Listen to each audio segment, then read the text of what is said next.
साबी का रूम एकदम अंधेरे में डूब चुका था। खिड़की खुली हुई थी। हवा की वजह से उस पर लगे पर्दे हिल रहे थे। साबी बेड पर आराम से सो रही थी।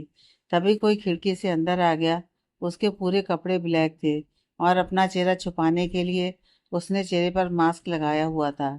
सर पर अपनी हुडी की कैप डाल रखी थी। बस उसकी वो दो आंखें ही दिखाई दे रही थी, जो हल्की स्मोकी थी। वो दबे पांव साबी के पास आया। उसकी वो दो स्मोकी आइज बस साबी के चेहरे पर टिकी हुई थी, जो कि इन सब चीजों से बेखबर चैन से सो रही थी। वो लड़का उसके पास बैठ गया और उसे देखने लगा। हवा के कारण साबी के बाल उसके चेहरे पर आ गए थे। उसने अपना हाथ आगे किया और साबी के चेहरे से बालों को हटा दिया। नींद में ही किसी और का स्पर्श जब साबी को महसूस हुआ, तो उसने धीरे से अपनी आंखें खोल दी और अपने सामने किसी नकाबपोश को बैठा देखकर साबी एकदम घबरा गई। उसने आओ देखा ना ताओ अपना पूरा जोर लगाकर उसे धक्का दे दिया और घबराई हुई आवाज में बोली, कौन हो और यहाँ कैसे आए? फिर आवाज लगाने लगी, समीर समीर समीर, जल्दी आओ यहाँ कोई है। यह बोलकर वो बेड से उठ खड़ी हुई और जल्दी से लाइट्स ऑन कर दी। जब उसकी खिड़की की तरफ देखा तो वो लड़का वहां से कूदकर बाहर भाग गया था। साबी का चेहरा पसीने से भीग चुका था। तभी उसके डोर पर ना कोई, बाहर समीर और समीरा थे। साबी के यूं चिल्लाने से दोनों जग गए थे और कुछ अनहोनी के डर से दोनों जल्दी से भागकर साबी के रूम की तरफ आए और दरवाजा खटखटाया। समीर, दी, दी दरवाजा खोलो दी। क्या हुआ है दी? समीरा, दी आप ठीक तो हो ना दी? दरवाजा खोलो ना। दोनों इस वक्त बहुत ही ज्यादा परेशान हो गए थे। साबी ने घबराते हुए ही दरवाजा खोला। समीर और समीरा अंदर आ गए। समीर साबी के हाथों को पकड़कर बोला, दी आप ठीक तो है ना? क्या हुआ? समीरा साबी के चेहरे पर हाथ रखकर बोली, दी आप यूँ घबराई हुई क्यों हैं? सब ठीक तो है ना? साबी खिड़की की तरफ इशारा करके बोली, वहां कोई था और रूम में आ गया था, मेरे पास बैठा हुआ था, अभी अभी भागा है यहाँ से। समीर, क्या? फिर जल्दी से खिड़की के पास आया और बाहर झांक कर देखने लगा, पर बाहर कोई नहीं दिखाई दे रहा था सिवाय अंधेरे के। समीर ने खिड़की बंद की और वापस साबी के पास आकर बोला, लगता है कोई चोर होगा। समीरा ने साबी को पानी का गिलास दिया। साबी ने बिना कुछ कहे वो पानी का गिलास अपने गले के नीचे उड़ेल लिया। अभी भी उसके हाथ पैर कांप रहे थे। खाली गिलास को वापस समीरा की तरफ बढ़ा दिया। समीर ने साबी को बेड पर बिठाया और खुद भी उसके पास बैठ गया और उसे समझाने के इरादे से बोला, दी डोंट वरी, पक्का कोई चोरी होगा और अब जब आपने आवाज लगाई तो वो भाग गया होगा। आप डरो मत, हम दोनों हैं ना दी आपके साथ। समीरा भी साबी की दूसरी तरफ बैठ गई और उसके कंधों पर हाथ रखकर बोली, दी रिलैक्स, हम है ना आपके साथ। साबी दोनों की बात सुनकर थोड़ी रिलैक्स हो चुकी थी। वो बोली, अब ठीक हूँ मैं, तुम दोनों जाओ अब रूम में सो जाओ। मैं भी सो जाती हूँ। तुम दोनों को भी कॉलेज जाना है और मुझे भी ऑफिस जाना है। समीर उठा और समीरा की तरफ देखकर बोला, समीरा तुम दी के पास सो जाओ। साबी, अरे नहीं नहीं, उसकी कोई ज़रूरत नहीं है, मैं अकेले सो जाऊंगी, तुम जाओ समीरा। समीर कुछ नहीं बोला। समीरा भी उठी और बोली, ओके दी, good night. Sabi, good night. दोनों साबी के रूम से बाहर चले गए और अपने अपने रूम में जाकर सो गए। साबी ने एक नज़र उस बंद खिड़की की तरफ देखा और फिर वो भी लेट गई और कुछ टाइम बाद फिर से सो गई। वहीं साबी के घर के कुछ दूर पर वो नकाबपोश लड़का एक गाड़ी के अंदर बैठा हुआ था और दूर से ही साबी के घर की तरफ देख रहा था। तभी वो अपनी धीमी आवाज में बोला, आज तो बाल बाल बच गया, वरना ये तीनों भाई बहन आज पकड़ ही लेते। और ये मैडम सो नहीं रही थी क्या? हर रोज तो सोती हुई मिलती थी, पर आज, आज का दिन ही खराब है, सुबह से ही। यह बोलकर उसने गाड़ी स्टार्ट की और वहां से निकल गया। सुबह का वक्त। अनुराग के ऑफिस में माहौल काफी गर्म हो चुका था। एक तरफ 9 कैंडिडेट्स जो कि अभी अभी ही यहाँ पहुंचे थे, बस एक मेंबर की कमी थी और वो थी साबी। साबी अभी तक ऑफिस पहुंची नहीं थी। अनुराग अपनी चेयर पर बैठा हुआ था और अपने सामने खड़े उन 9 कैंडिडेट्स को घूर रहा था। उसकी एक तरफ जूही और अमित खड़ा था। पसीने की बूंद उसके चेहरे पर साफ साफ नजर आ रही थी। जूही, जो कि अनुराग की असिस्टेंट है, वो थोड़ा डरते हुए बोली, सर बस मैं साबी आती ही होंगी। अनुराग, जो कि अपने सामने खड़े कैंडिडेट्स को बस घूर रहा था, जूही की बात सुनकर उसने उसकी तरफ देखा और एक कड़क आवाज में बोला, तो मिस जूही डिसूजा ने एक ऐसी टीम सिलेक्ट की है जो टाइम पर भी नहीं आ सकती है, जिसके लिए टाइम पर ऑफिस आना कोई वैल्यू ही नहीं रखता है। वो कैसे मेरी कंपनी को ग्रो करवाने में हेल्प करेगी? जूही अपना चश्मा थोड़ा ठीक करके बोली, सर मैंने देखा है, वो लड़की बहुत ही टैलेंटेड है। ज़रूर कोई प्रॉब्लम हो गई होगी, इसलिए वो लेट हो गई होगी। बस सर, कुछ टाइम और वेट कर लीजिए। It's a request sir. Anurag ने जूही से अपनी नज़र हटाई और अपने हाथ में पहनी ब्रांड्स बाज की तरफ देखकर बोला, ओनली 5 मिनट। अगर वो आपकी टैलेंटेड गर्ल नहीं आई तो उसकी जगह किसी और को ही अपॉइंट कर लेना। जूही, श्योर सर। जूही ने एक नज़र कैबिन के बंद दरवाजे की तरफ देखा और फिर अपने मन में बोली, प्लीज़ साबी, जल्दी आओ। आई नो कि तुम्हें इस जॉब की बहुत ज़रूरत है। अगर तुम 5 मिनट्स में नहीं आई तो यह जॉब नहीं रहेगी तुम्हारी। वो ये सब बोल ही रही थी कि तभी केबिन का दरवाजा खुला। सभी ने दरवाजे की तरफ देखा तो वहां पर साबी हल्का हाँफ रही थी। उसे देखकर ऐसा लग रहा था कि वो भागकर आई है। हल्का पसीना भी उसके माथे पर देखा जा सकता था। साबी को वहां पर देखकर जूही और अमित ने एक चैन की सांस ली।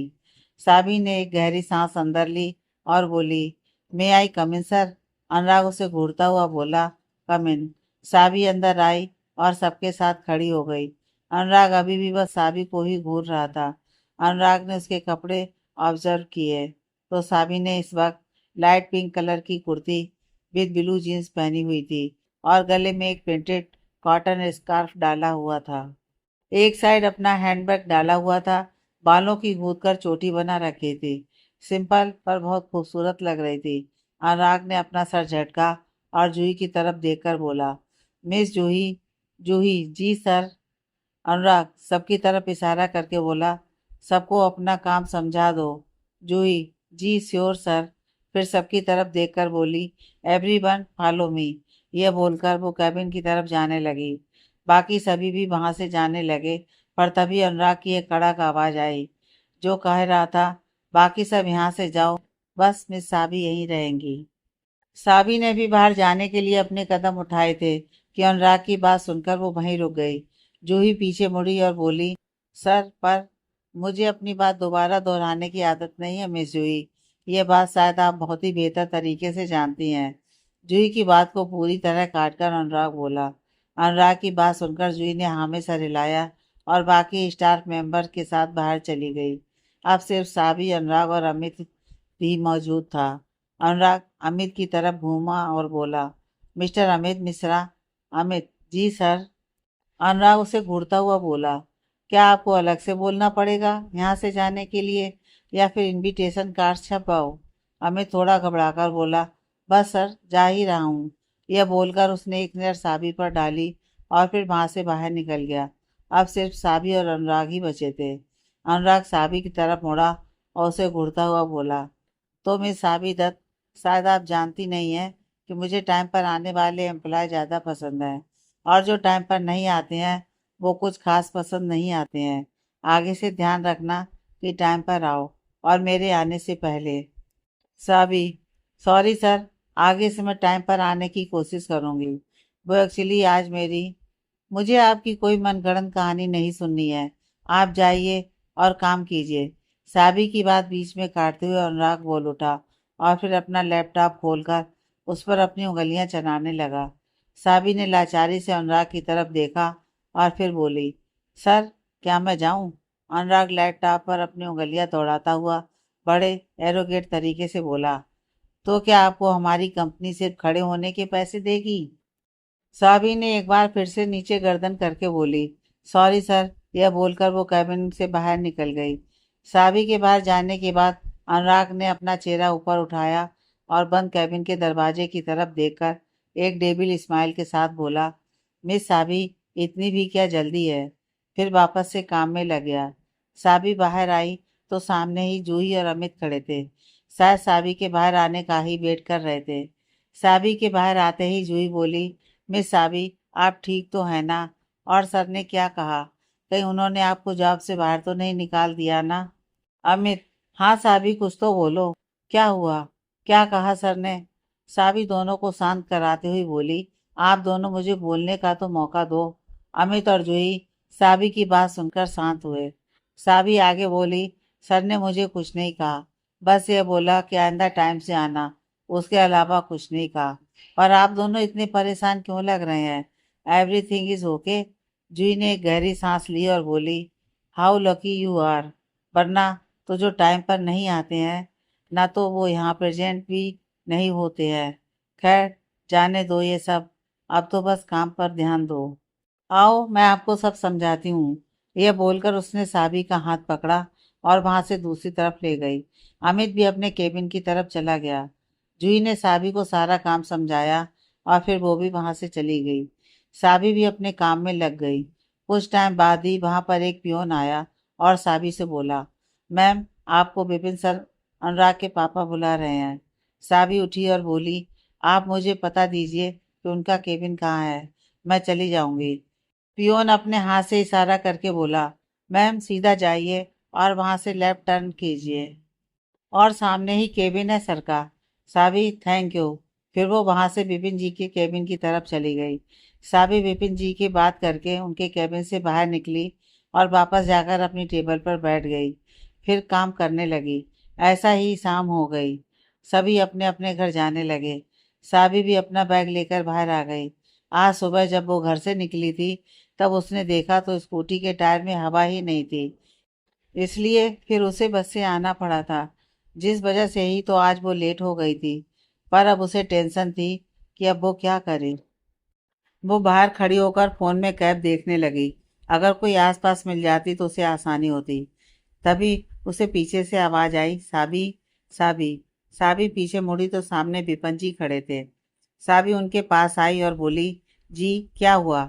विपिन जी, घर जा रही हो? साबी, जी। विपिन जी आसमान की तरफ देखते हुए बोले, बारिश का मौसम हो गया है, मैं अनुराग को बोलता हूँ कि तुम्हें घर छोड़ दे। साबी उन्हें रोकते हुए बोली, अरे नहीं नहीं, उसकी कोई ज़रूरत नहीं है, मैं कैब से चली जाऊंगी, आप बेफिक्र होकर जाइए। विपिन जी थोड़ा कड़क आवाज में बोले, कैब सेफ नहीं है तो आप अनुराग के साथ ही जाएंगी, मैं उन्हें बोल देता हूँ। विपिन जी की कड़क आवाज सुनकर साबी कुछ नहीं बोली। तभी विपिन जी ने अपना फोन निकाला और अनुराग को मिला दिया। एक दो रिंग जाने के बाद अनुराग ने फोन उठाया और बोला, जी पापा कुछ काम है? विपिन जी, आप किस टाइम घर के लिए निकल रहे हैं?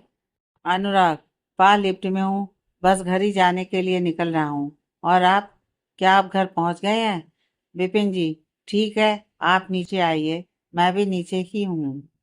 ये बोलकर उन्होंने फोन रख दिया।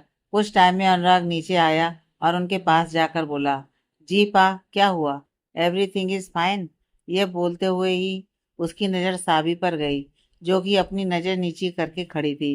विपिन जी लगभग अनुराग को आर्डर देने के लहजे में बोले, आप साबी को घर छोड़कर आइए, आज इनके पास स्कूटी नहीं है और बाहर बारिश का मौसम भी हो गया है, कैब से जाना मुझे सेफ नहीं लगता है।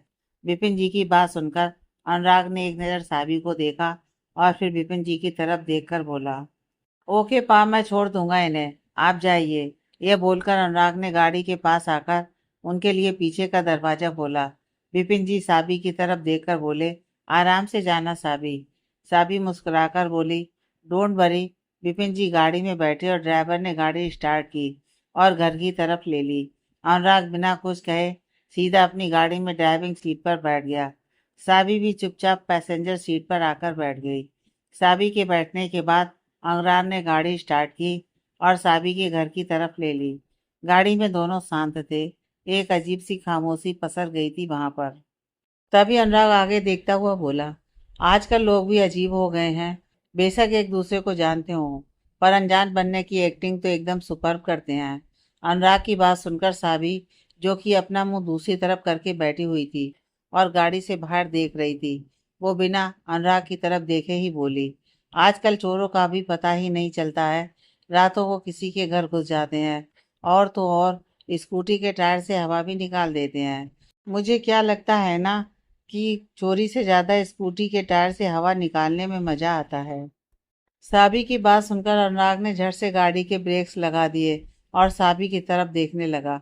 गाड़ी के रुकने के बाद साबी ने अनुराग की तरफ देखा जो कि उसे ही घूर रहा था। तो साबी सामने देखते हुए बोली, मुझे पता है, कल रात आप ही आए थे। अनुराग, आप ये ठीक नहीं कर रहे हैं। प्लीज दोबारा ऐसा मत करना। समीर और समीरा क्या सोचेंगे? Oh seriously? साबी, आपको उन दोनों के अलावा कुछ दिखता क्यों नहीं है? अनुराग साबी की बातों को इग्नोर करके हल्के गुस्से से चिल्लाया। साबी अनुराग के हाथ पर अपना हाथ रखकर उसे समझाती हुई बोली, अनुराग जस्ट रिलैक्स, आप गुस्सा क्यों कर रहे हैं? और अभी वो दोनों छोटे हैं। साबी की हर बात पर अनुराग को सिर्फ और सिर्फ गुस्सा आ रहा था। उसने उसका हाथ झटका और साबी की बाजू को जोर से दबाता हुआ अपने दांत पीसता हुआ बोला, आपको कुछ समझ क्यों नहीं आता है साबी? हर वक्त मुझे नज़रअंदाज, हर वक्त मुझे इग्नोर करती रहती हैं। फिर भी मैं आपको पागलों की तरह प्यार करता हूँ। बट आप, मुझे लगता है कि आपको जब मेरे प्यार की कदर ही नहीं है, तो हमें अपनी ये सगाई तोड़ देनी चाहिए। आप अपने रास्ते और मैं अपने रास्ते। फिर आप अच्छे से अपने बहन भाई को संभालो। मैं कभी आपके रास्ते में नहीं आऊँगा और फिर किसी और लड़की से शादी करके अपनी लाइफ स्पेंड करूँगा। साबी दर्द में तड़पते हुए अपना हाथ छुड़वाने लगी, पर जितना साबी छुड़वाने की कोशिश करती, अनुराग की पकड़ उतनी मजबूत होती जाती। साबी अनुराग की आंखों में देखते हुई दर्द भरी आवाज़ में बोली, आप मुझे हर्ट कर रहे हैं अनुराग। आप पहले भी मुझे नहीं समझ रहे थे और आज भी नहीं समझ रहे हैं। मैं आपको इग्नोर नहीं कर रही हूँ। और ये आप क्या बोल रहे हैं? तो क्या कर रही हैं आप? अनुराग एक बार फिर से चिल्लाया, पर इस बार उसने साबी की बाजू छोड़ दी थी, क्योंकि उसे एहसास हो गया था कि साबी को दर्द हो रहा है। साबी की आंखें आंसुओं से भर आईं। उसने अपना मुंह फेर लिया और सिसक पड़ी। फिर बिना उसकी तरफ देखे बोली, अभी मैं आपसे शादी नहीं कर सकती हूँ अनुराग।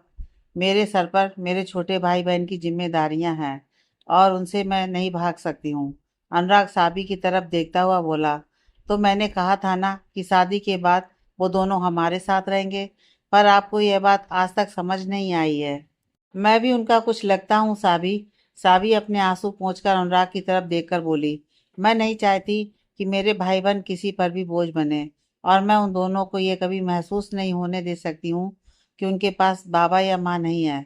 अनुराग ने एक गहरी सांस ली और फिर वापस से गाड़ी को स्टार्ट करता हुआ बोला, बस फिर से यही बात है। मेरी बात ही आपके दिमाग में नहीं जाती है। साबी कुछ नहीं बोली। अनुराग ने गाड़ी को फुल स्पीड में दौड़ा दिया। साबी ने अपनी आंखें बंद कर लीं।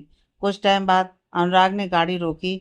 साबी ने धीरे से आंखें खोली और बाहर देखा तो सामने उसका घर था। उसने अपना पर्स लिया और बिना कुछ कहे गाड़ी से बाहर निकल गई। साबी को यूं चुपचाप जाता देखकर अनुराग को बहुत गुस्सा आ रहा था, क्योंकि साबी का यही था, वो हमेशा ऐसे ही चुप हो जाती थी। उसे साबी का यूं चुप होना कहीं ना कहीं अनुराग को पसंद नहीं था, पर वो मजबूर था। साबी के गाड़ी से उतरने के बाद अनुराग भी वहां से अपने घर की तरफ चल दिया। अनुराग और साबी के पापा दोस्त थे, तो वो अपनी दोस्ती को रिश्तेदारी में बदलने के लिए अपने बच्चों का रिश्ता तय कर दिया। अनुराग की लाइफ में भी कोई नहीं थी और ना ही सावी की लाइफ में कोई था। फिर दोनों भी राजी हो गए और उन दोनों ने अपने बड़ों की बातों का लिहाज रखा और तैयार हो गए। धीरे धीरे समय बीतता गया। सावी और अनुराग एक दूसरे को समझने के लिए समय निकाल ही लेते थे और हर रोज मिलते थे। दोनों एक दूसरे को समझने लगे थे। दोनों को एक दूसरे से प्यार भी हो गया। एक साल पहले दोनों की सगाई कर दी गई थी और शादी होने वाली थी, पर उससे पहले ही साबी के बाबा को हार्ट अटैक आ गया, जिसके कारण वो इस दुनिया से अलविदा कह गए। अपने बाबा के जाने के बाद साबी ने अपने भाई बहन की तरफ देखा और सोचा कि अगर वो भी शादी कर लेगी तो वो दोनों अकेले ही रह जाएंगे, और वो उन दोनों को अकेले नहीं छोड़ना चाहती थी। ना ही उन दोनों को यह महसूस होने देना चाहती थी कि अब उनका इस दुनिया में कोई नहीं है। इसलिए उसने फैसला लिया कि वो तब तक शादी नहीं करेगी जब तक अपने भाई बहन को अपनी लाइफ में कामयाब नहीं देख लेती। साबी के इस फैसले पर विपिन जी और आराध्या जी ने कुछ नहीं कहा और सब अनुराग पर छोड़ दिया। उस समय अनुराग ने साबी को बहुत समझाया कि वो दोनों मिलकर समीर और समीरा की जिम्मेदारी उठा लेंगे और शादी के बाद वो दोनों भी उनके साथ ही अनुराग के घर पर रह लेंगे। पर साबी ने मना कर दिया, जिससे गुस्सा होकर अनुराग वहां से चला गया। वो उससे बात भी नहीं करता था और साबी ने भी कभी बात करने की कोशिश तक नहीं की, क्योंकि वो जानती थी कि अगर उसने अनुराग से बात की तो शायद वो कहीं ना कहीं खुद को कमजोर बना लेगी। एक शहर में रहते हुए अगर दोनों एक्सीडेंटली मिल भी जाते तो एकदम अनजानों की तरह बिहेव करते थे। अनुराग को समीर और समीरा दोनों अच्छे लगते थे। ऐसा नहीं था कि वो उनसे नफरत करता था, और वो दोनों भी बहुत प्यार करते थे अनुराग को। सावी घर आई और सीधा रूम में चली गई। समीर और समीरा अपने रूम में थे। अपने रूम में आने के बाद सावी ने दरवाजा बंद किया और अपना पर्स बेड पर रखकर बाथरूम में चली गई। बाथरूम में आने के बाद वो सीधा शावर के नीचे खड़ी हो गई और शावर ऑन कर दिया। अब शावर से गिरता ठंडा पानी उसे भिगा रहा था। उसने अपनी बाजू को पकड़ लिया, जहां से कुछ देर पहले अनुराग ने पकड़ा था। उसे बहुत दर्द हो रहा था, क्योंकि अनुराग ने बहुत ही ज्यादा मजबूती से पकड़ा था और उसे जोर से दबाया था। आंखें फिर से बहने लगीं, पर उसके मुंह से एक भी आवाज नहीं निकल रही थी, क्योंकि अगर उसके भाई बहन को उसके रोने की आवाज़ सुन जाती तो वो दोनों परेशान हो जाते, और वो नहीं चाहती थी कि उसके बहन भाई थोड़े से भी परेशान हो। काफ़ी टाइम बाद वहीं खड़ी रहने के बाद वो रूम में आई और कपड़े चेंज करके रसोई में चली गई, क्योंकि डिनर का टाइम हो गया था। अनुराग गुस्से में घर आया और सीधा अपने रूम में चला गया। रूम में आने के बाद उसने गुस्से में बाहर रखी चीज़ें फेंकना शुरू कर दिया।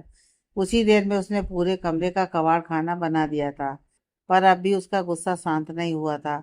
वो बेड पर बैठ गया और खुद को शांत करने लगा, पर शायद आज गुस्सा शांत नहीं करवा पा रहा था। उसने वहां से एक तकिया उठाया और सामने फेंक दिया। तभी उसके कानों में छन की आवाज आई। उसने बेड से नीचे देखा तो वहां पर एक सोने की पायल गिरी हुई थी, जो शायद उस तकिए के नीचे थी। और जब अनुराग ने उसे फेंका तो वो भी फिसल कर नीचे गिर गई। अनुराग ने एक गहरी सांस ली और फिर उस पायल को उठा लिया और उसे हवा में करके ध्यान से देखने लगा। एक पतली सी सोने की पायल थी वो।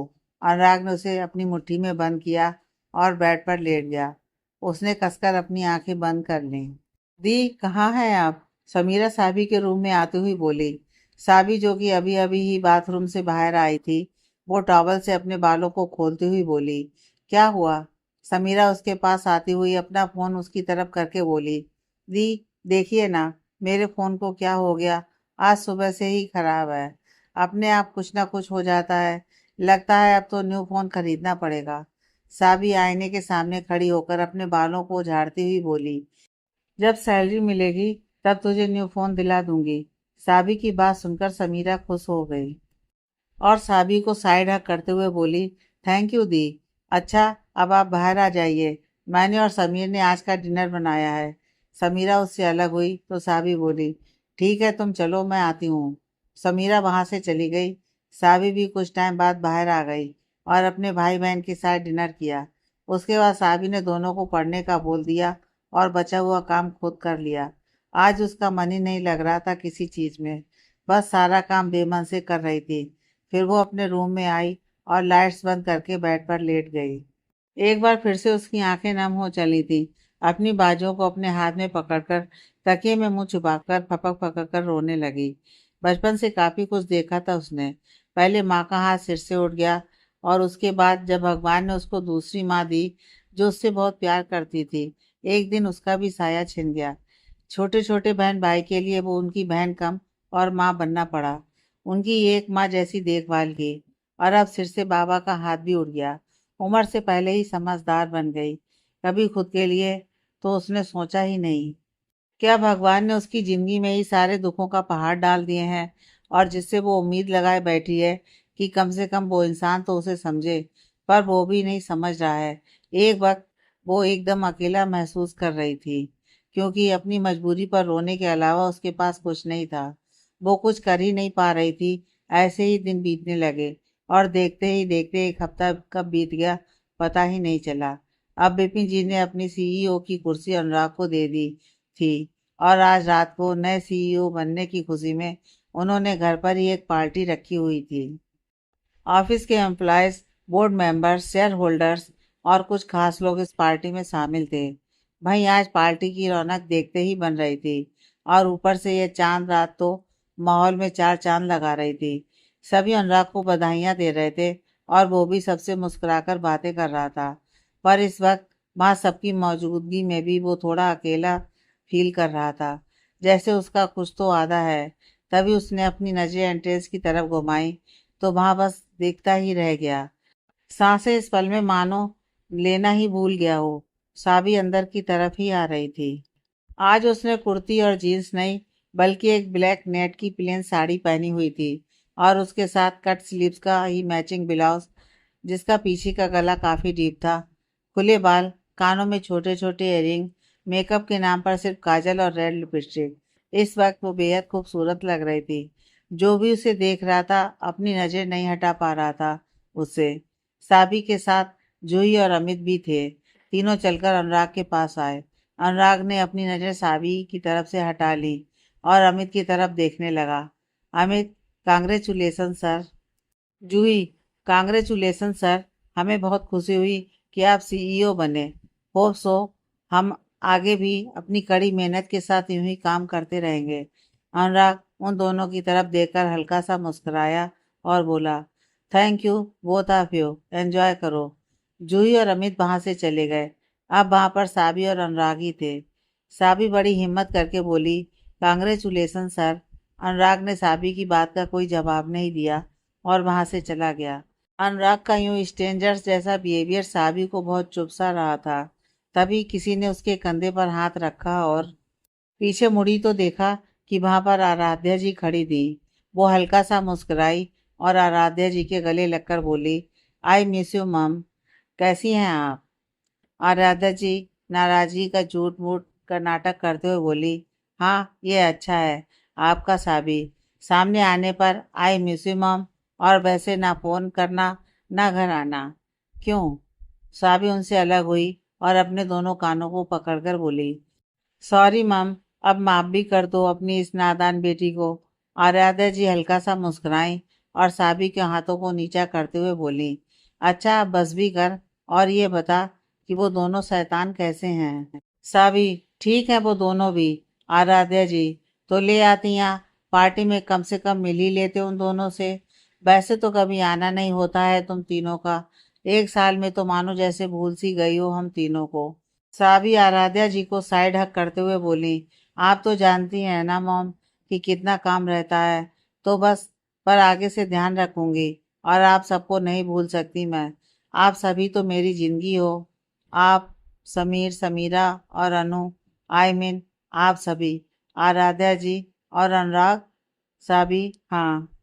आराध्या जी साबी का हाथ पकड़कर बोली, मैं आपके हर फैसले में आपके साथ हूँ, पर ज्यादा टाइम मत लगाना वरना पता चले कि लाइफ आगे बढ़ चुकी है। साबी हल्का सा मुस्कुराई और बोली, आप चिंता मत कीजिए मम, अनुराग को ज्यादा वेट नहीं कराऊंगी अब। आराध्या जी खुश होकर बोली, तो क्या आप शादी के लिए तैयार हो? साबी ने बस हाँ में सिर हिला दिया। साबी की हाँ सुनकर तो आराध्या जी को मानो आज सारी खुशियां ही जैसे मिल सी गई हों। वो बोली, मैं इन्हें और अनुराग को बताकर आती हूँ। देखना, अनुराग को बहुत खुश हो जाएगा बहुत। साबी आराध्या जी का हाथ पकड़कर बोली, मम आप सिर्फ पा को बता दीजिएगा, अनुराग को मैं खुद बताऊंगी पार्टी के बाद। आराध्या जी हाँ बोलकर वहां से चली गई। साबी ने यह फैसला बहुत मुश्किल से लिया था, समीर और समीरा के कहने के बाद। वो इस वक्त शादी करना ही नहीं चाहती थी, पर समीर और समीरा ने बाबा का वास्ता देकर साबी से हाँ करवा ली थी। पार्टी धीरे धीरे खत्म होने लगी। सभी ने काफी एंजॉय किया। फिर ज्यादा रात होने की वजह से सब अपने अपने घर के लिए निकल गए। आज साबी भी आराध्या जी के कहने पर यहीं रुक गई थी। आराध्या जी ने साबी के लिए गेस्ट रूम साफ करवा दिया था और फिर उसे गेस्ट रूम में छोड़कर खुद सोने चली गई, क्योंकि रात पहले ही बहुत हो चुकी थी। पर साबी की आंखों में नींद ही नहीं थी। वो कुछ सोचकर वो गेस्ट रूम से बाहर निकली और अनुराग के रूम की तरफ अपने कदम बढ़ा दिए। उसने धीरे से रूम का दरवाजा खोला। इस वक्त उसके रूम में डिम लाइट्स जल रही थी, बाकी अंधेरा था वहां पर। वो रूम में आई और दरवाजे को बंद कर दिया। जैसे ही वो पीछे मुड़ी तो उसकी नज़र अनुराग पर गई, जो कि अभी अभी शॉवर लेकर आया था। उसने इस वक्त सिर्फ टॉवल ही पहना हुआ था। बालों से टपकता पानी और उसकी मस्कुलर बॉडी इस वक्त उसे काफी दिलकश बना रही थी। अनुराग को पता था कि साबी रूम में ही है, पर उसने उसे पूरी तरह नजरअंदाज कर दिया और वार्डरोब की तरफ बढ़ गया। साबी चलकर उसके पास आई और अपनी साड़ी के पल्लू को अपनी उंगली में फंसाकर धीरे से बोली, अनुराग मुझे आपसे बात करनी है।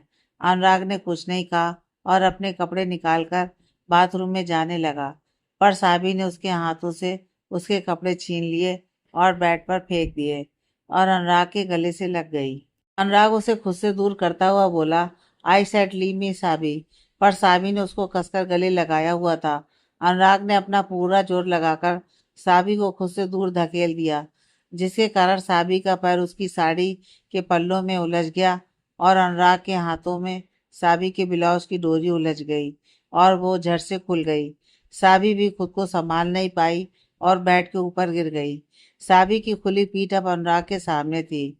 अनुराग ने अपने कपड़े बेड से उठाए और बाथरूम में चला गया। साबी उसके इस बिहेवियर से काफी दुखी थी, पर वो वैसे ही बैठी रही। ना उसने अपनी डोरी को बांधा और ना ही उसने अपने पल्लू को सही किया। आंखों से आंसू बहने लगे थे। कुछ टाइम बाद अनुराग बाथरूम से बाहर आया और साबी के पीछे आकर बैठ गया और उसकी डोरी को बांध दिया और उसके कंधे पर हल्का सा किस करके धीरे से बोला, सॉरी साबी। फिर उसके पल्लू को कंधे पर रखता हुआ उसे पीछे से हक कर लिया और अपना चेहरा उसके कंधे पर रखकर अपनी आंखें बंद करके धीरे से बोला, आप पर बहुत गुस्सा आ रहा है साबी, क्योंकि आपकी हरकतें ही कुछ ऐसी हैं।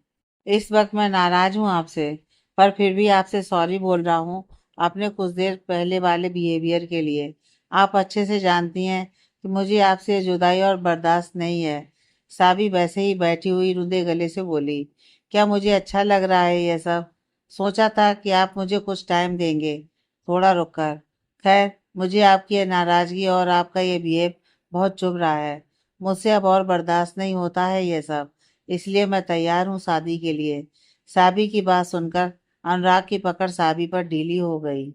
साबी ने अनुराग की तरफ मुंह किया और उसकी आंखों में देखकर प्यार से बोली, मैं शादी करने के लिए तैयार हूँ। पर अनुराग, पर क्या साबी? साबी अनुराग के गालों पर हाथ रखकर धीरे से बोली, पर शादी के बाद मैं जॉब करूंगी और समीर और समीरा की सारी जिम्मेदारी खुद उठाऊंगी। और इसके अलावा अगर आपको मेरी ये शर्त मंजूर नहीं है तो कह दीजिए।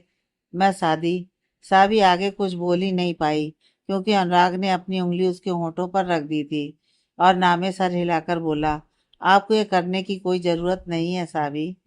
मैं आपको टाइम देता हूँ और आप ये बात अच्छे से जानती हैं कि मैं आप पर कितना भी गुस्सा कर लूँ, कितना भी नाराज हो लूँ, पर आपका इंतजार मैं अपनी पूरी उम्र कर सकता हूँ। साबी अनुराग के हाथ को पकड़कर बोली, नहीं, अब मैं तैयार हूँ। अनुराग साबी के हाथ को हल्का सा दबाता हुआ मुस्कुराकर बोला, आप जानती हैं साबी, आपसे नाराज होकर मैं आराम से रह लेता हूँ। हाँ, थोड़ी तकलीफ होती है, पर सह लेता हूँ। पर अगर आपसे मैं प्यार से बात करूंगा तो शायद मुझसे रहा भी नहीं जाएगा। साबी, हाँ मैं जानती हूँ, इसलिए तो आपका गुस्सा और ये नाराजगी सह जाती हूँ, पर अब और नहीं सह सकती हूँ। So let's marry. Anurag Sabi की तरफ ध्यान से देखता हुआ बोला, क्या आप दिल से तैयार हैं या फिर आप मेरे प्रेशर में हाँ कर रही हैं? साबी, दिल से तैयार हूँ। अनुराग, समीर और समीरा? जॉब करूँगी और उनका घर खर्च, कॉलेज फीस आराम से एडजस्ट कर लूँगी। और बाकी आप है ना मेरे साथ, हो ना? अनुराग, हाँ ठीक है, अब आप जाइए और सो जाइए, रात बहुत हो गई है, बाकी की बातें सुबह करेंगे। साबी ने एक नज़र अनुराग की तरफ देखा और फिर बोली, क्या जाऊं? अनुराग, हाँ। साबी उठी और फिर से बोली, क्या सच में जाऊं? आपको कुछ और नहीं कहना मुझसे? अनुराग, नहीं, मुझे कुछ नहीं कहना है, आप आराम से जाकर सो जाइए। साबी ने एक नज़र अनुराग को देखा और अपने मन मारकर वहां से जाने लगी, पर अनुराग ने उसकी साड़ी का पल्लू पकड़ लिया। साबी हल्का सा मुस्कुराई और बिना पीछे मुड़े ही बोली, अब तो आप कह रहे थे कि जाऊं, अब क्या हुआ? अनुराग, कैन यू हग मी? क्या तुम मुझे गले लगा सकती हो, बस थोड़ी देर के लिए? साबी वापस से अनुराग के पास बैठी और उसे हक कर लिया और अपने दोनों हाथों से उसकी पीठ को सहलाने लगी। अनुराग ने भी अपने दोनों हाथों को साबी की पीठ पर रख दिया और उसे खुद से और सटा लिया। अब दोनों के बीच इंच का भी फासला नहीं था। अनुराग ने अपना चेहरा उसकी गर्दन में पूरी तरह दफन कर लिया। साबी अपनी गर्दन पर अनुराग की गर्म सांसें महसूस कर रही थी। उसे एक अजीब सी बेचैनी होने लगी थी, सांसें भारी सी होने लगी थी।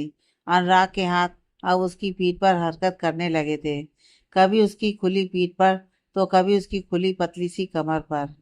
साबी अब थोड़ी सियर उठी थी, पर उसने कुछ नहीं कहा। वो वैसे ही बैठी रही, पर अनुराग अच्छे से समझ रहा था साबी के जज्बातों को।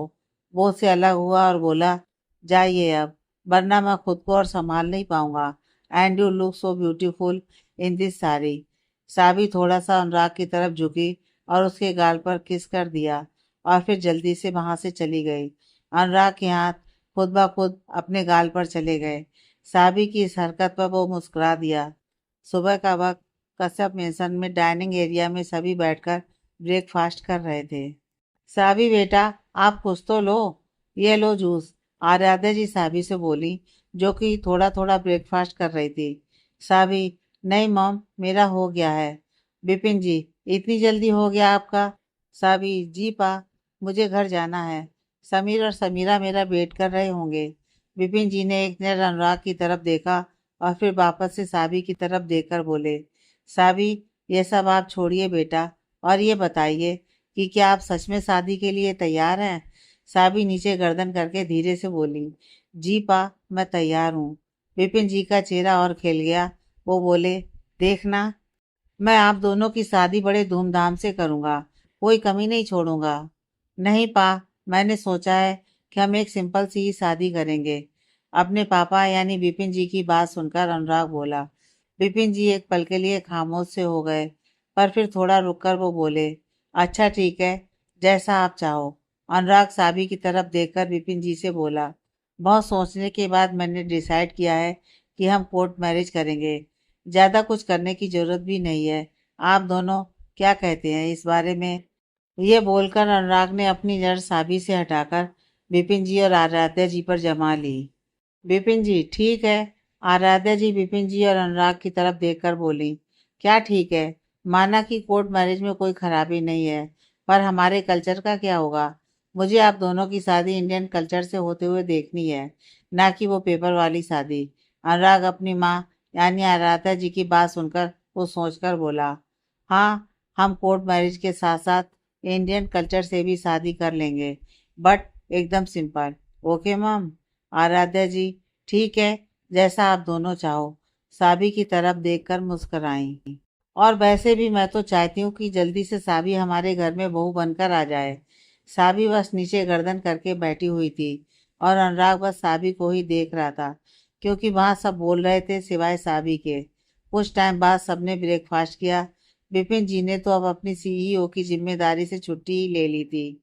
अब सीईओ अनुराग था, तो इसलिए अब से विपिन जी ने ही अपना सारा समय अपनी धर्म पत्नी यानी आराध्या जी के साथ बिताने का फैसला किया था, क्योंकि अपनी लाइफ के कई साल उन्होंने अपनी कंपनी को दिए थे और शायद उस समय वो आराध्या जी को समय नहीं दे पाए थे। अब उन्होंने अपनी कंपनी का सीईओ अनुराग को बना दिया था। अब वो एकदम फ्री थे, इसलिए वो घर पर ही रहे।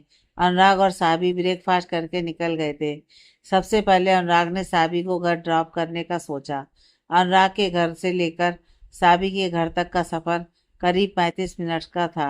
इस बीच ना अनुराग ने कुछ कहा और न साबी कुछ बोली। दोनों गाड़ी में एकदम खामोश से थे।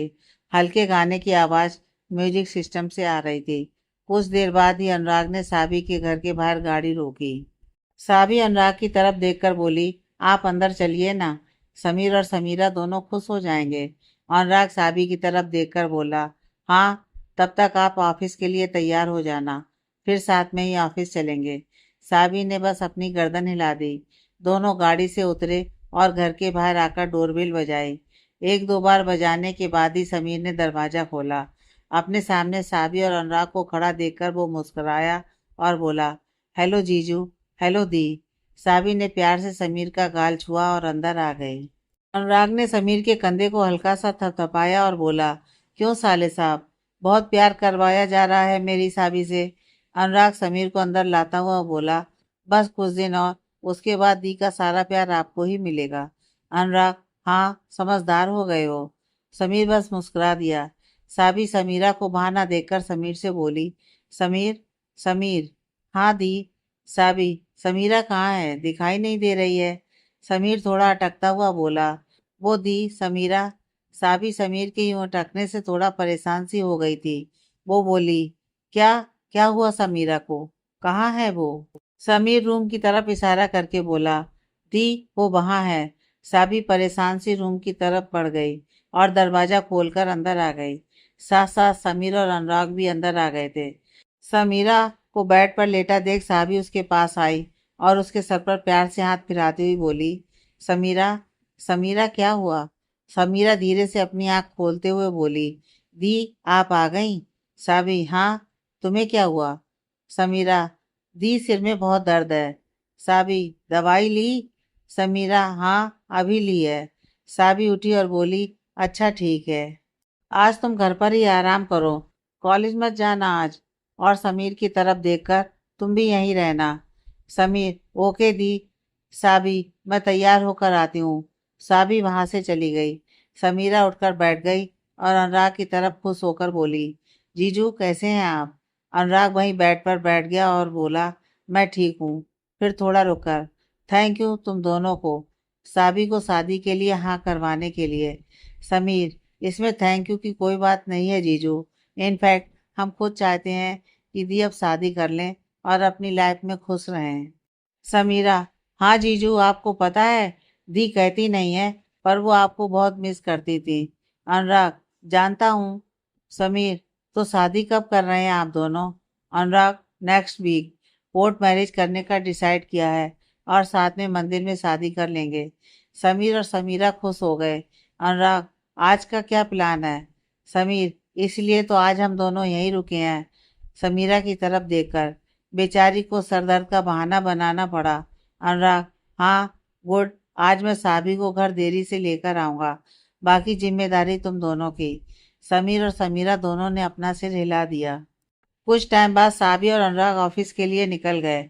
ऑफिस में काम करते करते सुबह से शाम हो गई और छुट्टी का टाइम हो गया। साबी ने फाइल बंद की और अपना पर्स उठा लिया। अपने हाथ में वो फाइल लेकर अनुराग के केबिन की तरफ बढ़ गई। मे आई कम इन सर? वो केबिन का दरवाजा खोलते ही बोली। भाई अनुराग, जो कि अपनी फाइल्स में पूरी तरह गुम हो चुका था, उसने बस इतना कहा। यस। साबी अंदर आई और अनुराग की टेबल पर फाइल को रखते हुए बोली, सर, यह फाइल कंप्लीट कर चुकी हूँ, आप एक बार चेक कर लेना। अगर कोई चेंज वगैरह करना हो तो कल बता देना, अब मैं चलती हूँ। यह बोलकर वो मुड़ी और जाने लगी, पर अनुराग ने उसे रोक दिया। एक मिनट।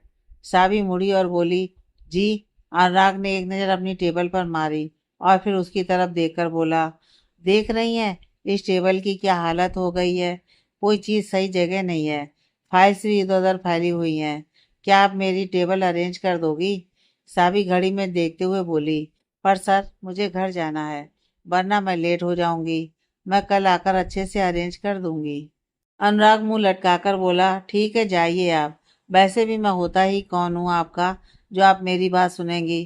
कोई बात नहीं, मैं जूही से बोल दूंगा या फिर किसी और से। साबी को अच्छा नहीं लगा अनुराग का यूं मुंह लटकाना, इसलिए उसने अपना पर्स वहीं चेयर पर रखा और टेबल से फाइल इकट्ठी करने लगी। साबी को काम करता देख अनुराग हौले से मुस्कुरा दिया। कुछ ही टाइम में साबी ने अनुराग की टेबल को अच्छे से अरेंज कर दिया था। वो बोली, अब मैं जाऊं? अनुराग एक फाइल खोलकर उसमें देखता हुआ बोला, बस मेरा थोड़ा सा वर्क रहता है, उसके बाद हम साथ में चलेंगे। साबी, नहीं अनुराग, फिर थोड़ा रुक कर, आई मीन सर, आप रहने दीजिए, मैं खुद ही चली जाऊंगी। अनुराग फाइल में ही देखता हुआ, वर्किंग आवर ओवर हो चुका है, तो आप मुझे अब अनुराग कह सकती हैं। साबी वहीं बैठ गई और अपना फ़ोन निकालकर समीर को एक मैसेज भेज दिया कि वो अनुराग के साथ आएगी। अब उसके बहन भाई उसके लिए ज़्यादा परेशान नहीं होंगे, यही सोचकर उसने किया था। तभी सामने से समीर का मैसेज आया, जो कि एक इमोजी था। साबी ने टाइप किया, तुम दोनों खाना खाकर सो जाना अगर मुझे लेट हो जाए। समीर का रिप्लाई आया, ओके दी। साबी ने एक स्माइल वाली इमोजी भेजी और फोन को बंद कर दिया और वहीं रखी एक फाइल उठाई और उसे पढ़ने लगी। अनुराग तो बस उसे यहाँ रोकना चाहता था, इसलिए वो कुछ कुछ बहाना बना रहा था। उसने उसे अपनी कनखियों से देखा और बस मुस्कुरा दिया, फिर वापस से फाइल पढ़ने का नाटक करने लगा। 6 से कब 8 बज गए पता ही नहीं चला। साबी अनुराग की तरफ देखकर बोली, अनुराग चलिए ना, अब कल कर लीजिएगा बाकी काम प्लीज। अनुराग फाइल बंद करते हुए बोला, ओके चलिए। उठकर अपना कोट उठाया और अपना फोन पॉकेट में डालकर दरवाजे की तरफ बढ़ गया। साबी भी उसके पीछे पीछे चल दी। दोनों वहां से निकल गए। अनुराग ने साबी के घर की तरफ गाड़ी मोड़ दी। आप कुछ भूल तो नहीं रही हैं साबी? अनुराग ड्राइविंग करते हुए बोल उठा। नहीं, ध्यान से सोचो। नहीं, मुझे नहीं लगता कि मैं कुछ भूल रही हूँ। पर आप क्यों पूछ रहे हैं? कुछ काम है क्या? साबी अनुराग की तरफ देखकर हल्का मुस्कुराकर बोली और अनुराग के बोलने का इंतजार करने लगी। पर अनुराग ने कुछ नहीं कहा। फिर वो भी गाड़ी की विंडो से बाहर देखने लगी। कुछ टाइम बाद ही अनुराग ने गाड़ी साबी के घर के सामने रोकी। साबी उतरी और जाने लगी। आप मुझे अंदर आने का नहीं बोलोगी? अनुराग ने गाड़ी से बाहर निकलकर बोनट से टेक लगाकर बोला। साबी ने अपने सर पर एक हल्की चपत लगाई और फिर अनुराग की तरफ मुड़कर बोली, सॉरी, वो भूल गई थी। फिर थोड़ा रुककर, चलिए अंदर। अनुराग साबी के पास आया और उसका हाथ पकड़कर घर की तरफ बढ़ गया। जब दोनों घर के अंदर आए तो वहां बहुत अंधेरा था। साबी स्विच बोर्ड की तरफ धीरे धीरे बढ़ती हुई बोली, अनुराग आप यहीं खड़े रहिए, मैं लाइट्स ऑन करती हूँ। लगता है समीर और समीरा सो चुके हैं। अनुराग ने सिर्फ हाँ कहा। साबी ने जैसे ही लाइट्स ऑन की, वैसे ही बैलून के फूटने की आवाज़ उसके कानों में गई और साथ में यह आवाज़ भी, happy birthday to you, happy birthday to you, happy birthday to you Sabi दी, happy birthday to you Sabi दी। साबी ने देखा तो समीर और समीरा वहीं खड़े थे और बड़े खुश नजर आ रहे थे। पूरे हॉल को बर्थडे पार्टी के लिए सजाया गया था। साबी की आंखें नम हो गईं क्योंकि आज उसका बर्थडे था और उसे वही याद नहीं था, पर उसके बहन भाई को याद था। यह बात उसके लिए बहुत बड़ी थी। वो नम आंखों से ही मुस्कुरा दी और फिर अपनी दोनों बाहें फैलाकर समीर और समीरा को अपने पास आने को कहा। दोनों जल्दी से साबी के गले लग गए। कुछ टाइम बाद तीनों अलग हुए। फिर सबने केक काटा। थोड़ा सा सेलिब्रेट करने के बाद समीर उठा और जमाई लेता हुआ बोला, दी मुझे बहुत तेज नींद आ रही है, मैं चला सोने। समीरा की तरफ देखकर, चल तू भी, आज तो कॉलेज नहीं गए पर कल तो जाना है और उसके लिए जल्दी उठना है। समीरा मुंह बनाकर साबी को हक कर लिया और बोली, आज मेरी दी का बर्थडे है तो मुझे इनके पास रहना है। साबी मुस्कुरा दी तो समीर आंखों से अनुराग की तरफ इशारा करके उससे बोला, समीरा चलो अब सोना है, कॉलेज जाना नहीं है क्या? समीर का इशारा समझकर समीरा साबी से अलग हुई और बोली, ओह हाँ, ठीक याद दिलाया, चलो। यह बोलकर समीरा समीर के साथ अपने रूम में चली गई। अब वहां सिर्फ अनुराग और साबी ही थे। साबी उठी और सारा बिखरी हुई चीजों को उठाने लगी। अनुराग भी उसकी हेल्प करवाने लगा, जिसे देखकर वो हल्का सा मुस्कुरा दी।